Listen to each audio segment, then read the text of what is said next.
nostra empresa s'inicia pels anys 60. Ara fa 2 anys vam fer el 50 aniversari i vam començar en la indústria local, en la indústria d'artesania de palma. Això pronte vam canviar amb altres materials, lones, etc. I després ja vam fer els primers carros de la compra. Després sempre estem en constants d'innovació, buscant nous productes, noves games dins dels mateixos productes.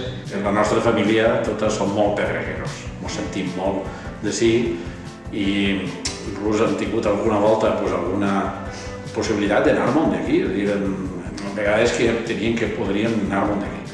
Però això mai es va produir perquè nosaltres tenim els peus molt posats a Pedreguer. Nosaltres antes estaven repartits, estaven en Gata, estaven en Dénia, estaven en la Xara. Al final van decidir portar tot a Pedreguer per estar més centralitzats, per estar més a propet del poble. Els nostres clients nacionals i internacionals tenen molt com gravat a la ment el nom de Pedreguer perquè nosaltres posem Pedreguer a tots els puestos.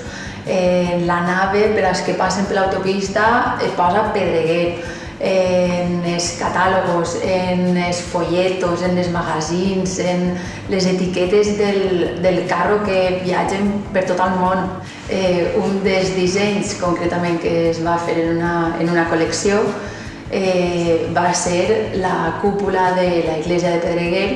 A la Fira de Frankfurt, quan vam presentar aquest carro, jo recordo que vam fer tota la cúpula, estava tota fotografiada en un panel enorme i allí parlàvem d'això, de Pedreguer, de l'església, de les teles.